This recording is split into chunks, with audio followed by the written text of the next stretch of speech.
لیکن اس کے باوجود ہم جس نہج کی طرف اور جس منزل کی طرف چلے جا رہے ہیں وہ الٹا ہمارے لیے مزید نقصان در نقصان کی فضا بنایا جا رہا ہے۔ یا تو وہ ریاستی اعتبار سے نقصان ہوتا ہے یا ملکی اعتبار سے نقصان ہوتا ہے یا عوامی اعتبار سے نقصان ہوتا ہے۔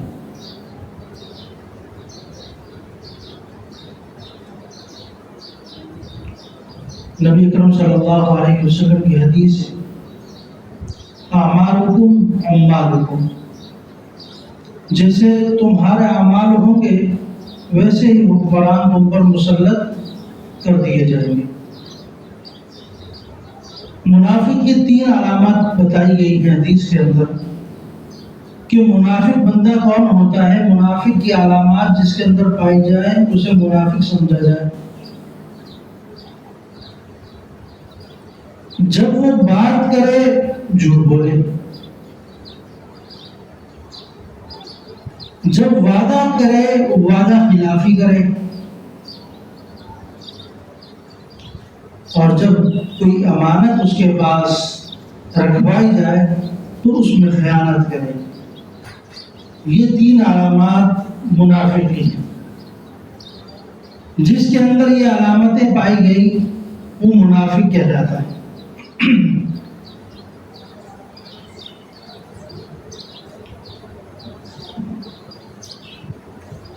اب اگر ہم ان علامات کے ذریعے موازنہ کرنے لگے تو شاید ہی کوئی ان علامات سے بچ پائے گا، خصوصاً ہمارے حکمرانوں میں جو بڑے بڑے وعدے کر کے اور بڑے بڑے سبز باغ دکھا کر ہمارے ووٹوں کے ذریعے ہم پر حکمرانی کرنے کے لیے بیٹھے۔ یہی لوگ تھے جو نعرے لگا رہے تھے 300 یونٹ بجلی بالکل فری ہوگی، مفت ہوگی۔ آج وہ لوگ کہاں ہیں؟ جب یہ غریب آدمی اپنے پاس چند روپے کا سونا اس کے پاس موجود ہے، اس کو بیچ کر وہ بجلی کا بل ادا کرے،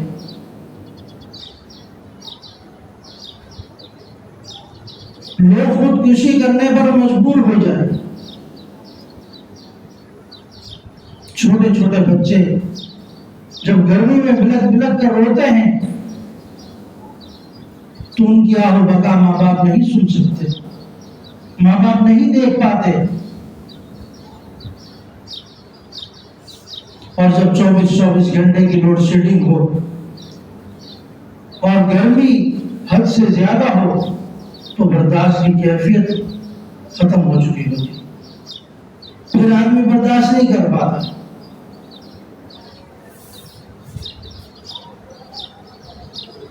یہ سارا کا سارا گناہ ہمارے حکمرانوں پر جاتا ہے، ہمارے بڑوں پر جاتا ہے، جو اس نظام کو چلانے والے ہیں، جو اس نظام کو دیکھنے والے ہیں۔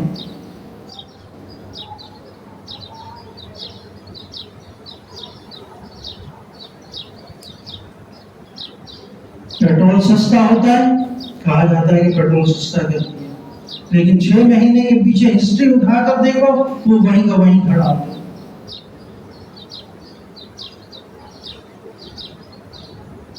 ابھی جو پیٹرول کی قیمت چل رہی ہے آپ اسے 6 مہینے اٹھا کر دیکھ لیں، آپ کو یہیں پر ملے گا۔ کبھی یہ 70 پر پہنچ جائے گا، پھر 50 پہ آتا ہے، پھر 80 پر پہنچتا ہے، پھر 60 پر آتا ہے، پھر 80 پر پہنچتا ہے۔ اس طرح ایک مہینہ بڑھا کر دوسرا مہینہ سستا کر، اور پھر کہا جاتا ہے کہ ہم نے ریلیف دی۔ عوام کے ساتھ کھیلا جا رہا۔ الا کلکم راع وکلکم مسئول عن رعیتہ، نبی اکرم صلی اللہ علیہ وسلم کی حدیث ہے، خبردار ہو جاؤ اپنی رعایا کے بارے میں۔ اگر ان کو تکلیف دی، ان کے حقوق دبائے تو تم سے پوچھ گچھ ہوگی اس کے بارے میں۔ لیکن میں نے عرض کیا کہ ہمارے لوگ صرف ایک کمانے کا ذریعہ ہے اور وقت گزاری کے لیے آئے ہیں کہ شاید مجھے اس دفعہ 5 سال مل گئے، آگے پتہ نہیں موقع یہ ملے یا نہ ملے، مجھے فلاں عہدہ مل چکا ہے، آگے پتہ نہیں ملے گا نہیں ملے گا۔ دوسرے ممالک سے کہا جاتا ہے پاکستان میں انویسٹمنٹ کی جائے اور اپنی انویسٹمنٹ یہ خود باہر کرتے ہیں۔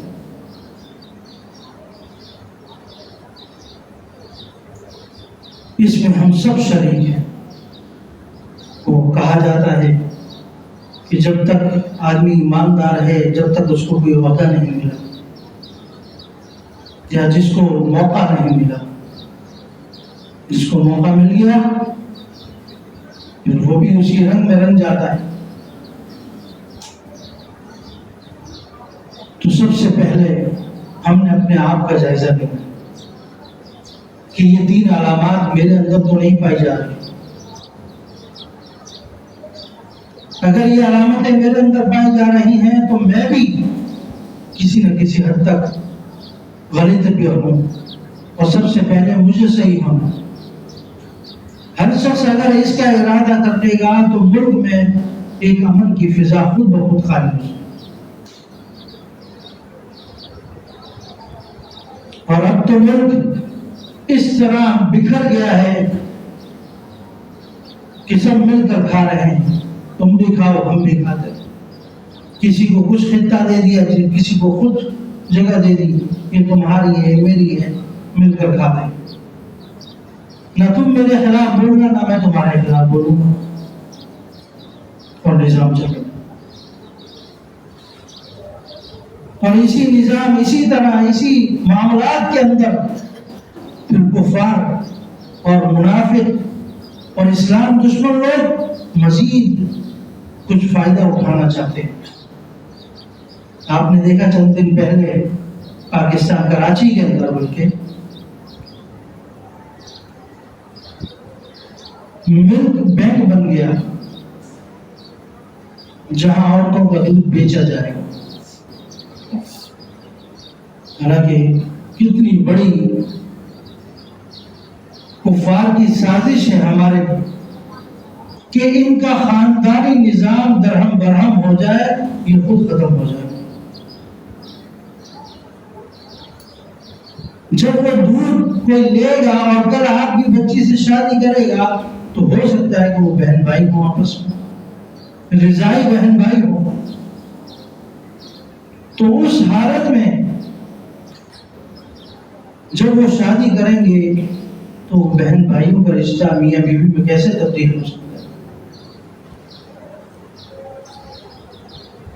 تو کفار نے کہا کہ ہم کھلا تو نہیں کر سکتے، چلے اس طریقے سے آنے کی کوشش کرتے ہیں، لیکن الحمدللہ علماء کرام کی محنت، مفتی تقی عثمانی صاحب دامت برکاتہم العالیہ کی طرف سے فوراً فتویٰ دیا گیا، اس طرح کے تمام یہ جو ادارے بنائے جا رہے ہیں ان کو ختم کیا جائے، بند کیا جائے، اور فوری طور پر بند کیا۔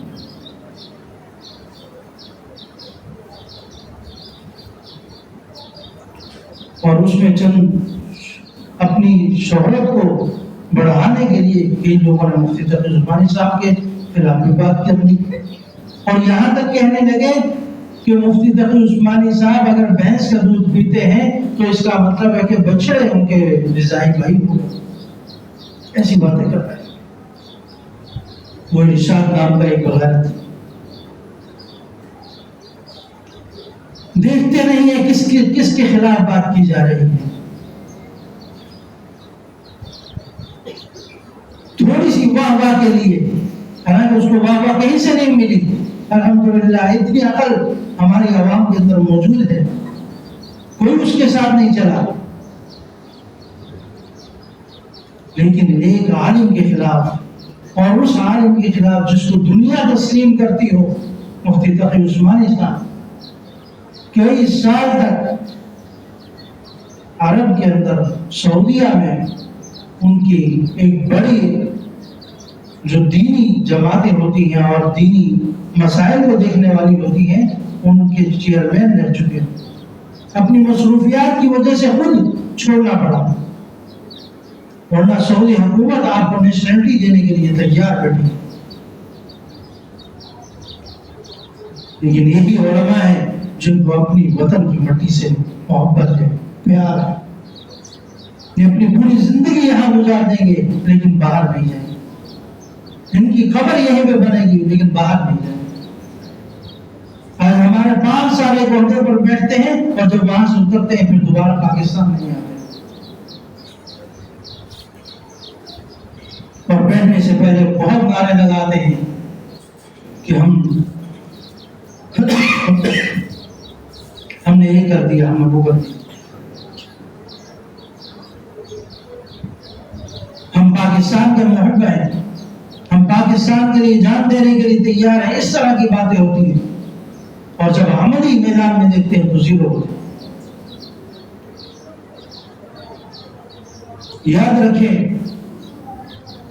اگر کوئی شخص علماء کرام کے خلاف، اللہ والوں کے خلاف زبان درازی کرے گا، اللہ رب العزت اسے مرنے سے پہلے عذاب کا مزہ چکھا دے، یا تو وہ مرنے سے پہلے عذاب کا مزہ چکھ لے گا یا بہت دردناک موت مرے گا۔ یہ مشاہدہ ہے، تاریخ گواہ ہے، جس نے بھی علماء کرام کے خلاف بات کی اللہ رب العزت نے اسے تباہ و برباد کی۔ وہ ایک دردناک موت مرا کہ لوگ اس کی موت کا ذکر کرنا بھی اپنے لیے بہتر نہیں سمجھتے۔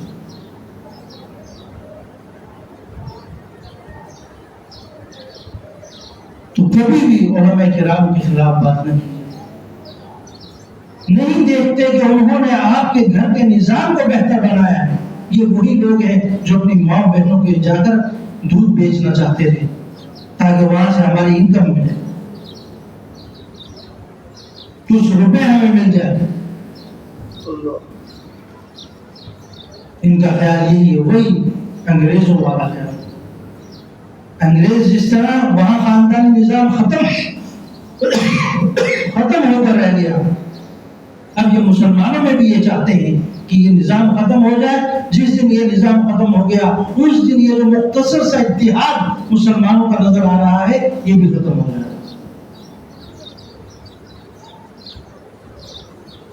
الکفر ملت واحدہ، سارا کا سارا کفر کیا ہے؟ ایک ملت ہے۔ تو وہ مسلمانوں کو بھی اسی طرح دیکھتے ہیں کہ مسلمان بھی سارے کے سارے ایک ہی۔ وہ فلسطین کا مسلمان، پاکستان کا مسلمان فرق نہیں کرتے، البتہ وہ یہ دیکھتے ہیں کہ ہماری طاقت کہاں پر زیادہ ہے، اس کے مطابق پھر ہم کو۔ تو میں عرض کر رہا تھا کہ حکمران طبقہ اس وقت اپنی خرمستیوں میں ہے، اسے عوام کا درد، عوام کی فکر، عوام کی خدمت کا بالکل جذبہ نہیں۔ حالات آپ کے سامنے، ہر جگہ انتشار ہے، افراتفری ہے، کسی کو نہیں معلوم کہ ملک کیسے چلانا ہے، کسی کو نہیں معلوم کہ قیمتوں پر کنٹرول کیسے کرنا ہے۔ چل رہا ہے ایک ملک اور 70 سال سے چلا جا رہا ہے، چلا جا رہا ہے۔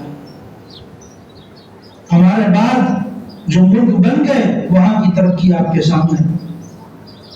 بنگلہ دیش کو لے لیں جو یہاں سے الگ ہوا تھا، آج اس کا روپیہ اور اس کی قدر کہاں تک ہے۔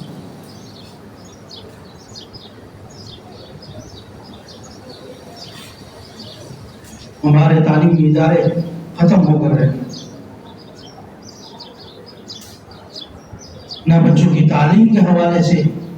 اس وقت بھی آپ فلسطین کے اندر چلے جائیں، وہاں بچوں کے اسکول کھلے ہوئے، تعلیم و تعلم کا سلسلہ چل رہا ہے۔ ان حالات میں بھی جب ان کو نہیں معلوم کہ ہمارے اوپر بمباری ہو سکتی ہے، لیکن انہیں معلوم ہے جب تک بچوں کو تعلیم نہیں دلوائیں گے امن اور خوشحالی اپنے ملک میں نہیں آ سکتی۔ اور سب سے پہلے ہمارے اندر سے تعلیم کی اہمیت کو ختم کر دیا۔ ہمارا آج بچہ محنت نہیں کرتا، اسے معلوم ہے نقل ہوگی، میں چند پیسے دے کر اپنے پاس ہو جاؤں۔